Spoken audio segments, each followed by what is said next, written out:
CPU yang akan kita gunakan nanti. Ada hard disk, ada DVD room, ada power supply, ada heatsink, ada motherboard, dan ada obeng. Tahap pertama adalah pemasangan prosesor dan RAM.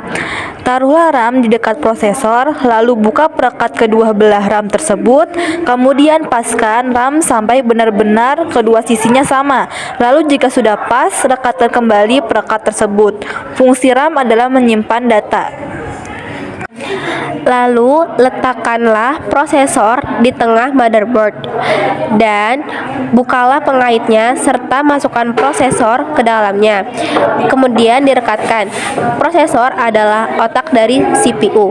Tahap kedua adalah pemasangan heatsink atau fan prosesor.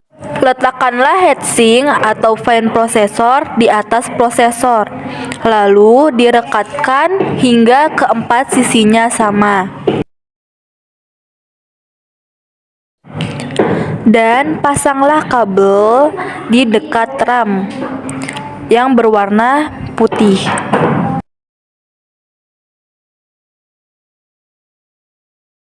Heatsink digunakan untuk membantu meringankan panas di prosesor.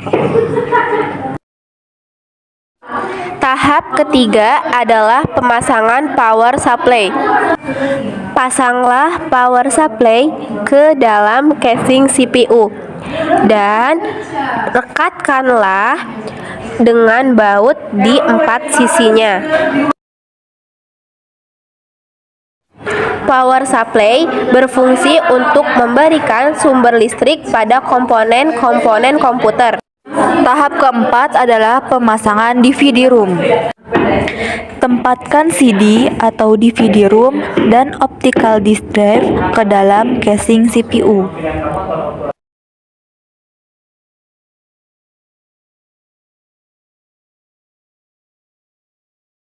Mereka berdua berfungsi untuk membaca dan menulis data pada kepingan CD atau DVD.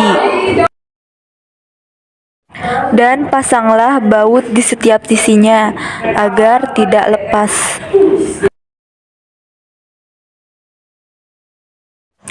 Tahap kelima adalah pemasangan kabel dan motherboard ke CPU. Pasangkanlah kabel phone panel audio ke motherboard.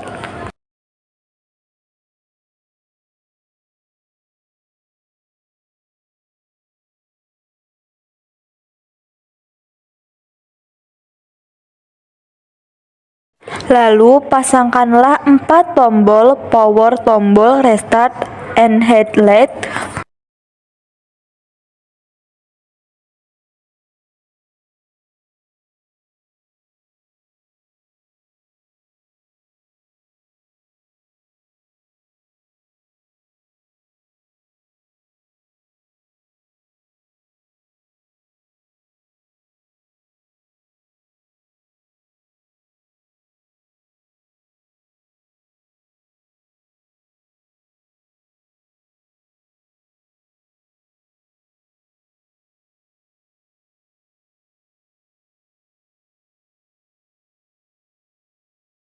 Dan yang terakhir, pasang kabel phone panel USB.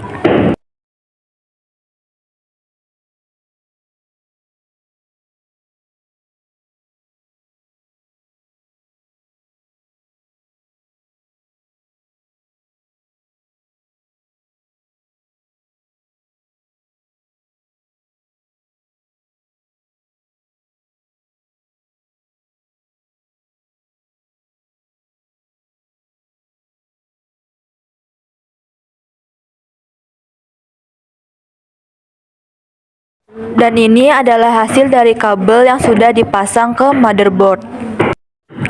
Lalu, pasanglah motherboard ke dalam CPU dan letakkanlah dengan hati-hati agar motherboard dapat menghasilkan kinerja yang baik.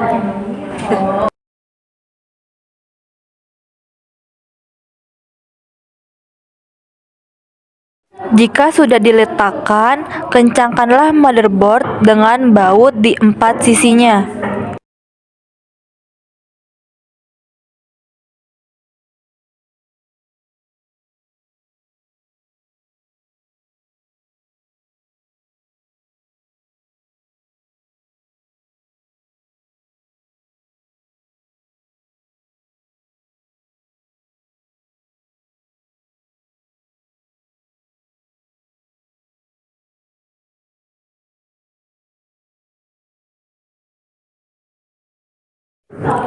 Fungsi motherboard ini adalah sebagai tempat memasang semua hardware yang ada pada komputer.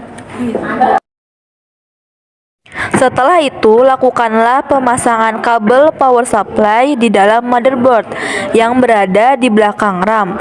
Dan jangan lupa perhatikan pengaitnya ya, agar kabel tersebut tidak lepas.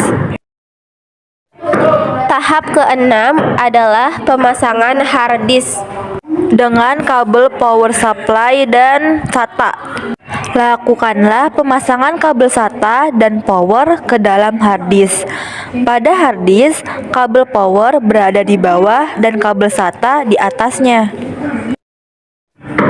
Lalu, pasanglah hard disk ke dalam casing CPU sesuai dengan tempat hard disk.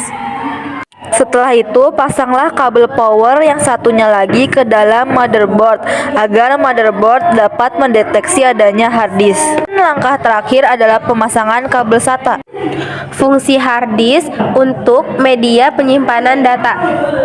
Dan langkah terakhir dalam merakit CPU adalah pemasangan kipas casing. Tara, CPU siap digunakan. Terima kasih. Syukron. Arigato gozaimasu. Kamsahamnida. Thank you. Bye-bye.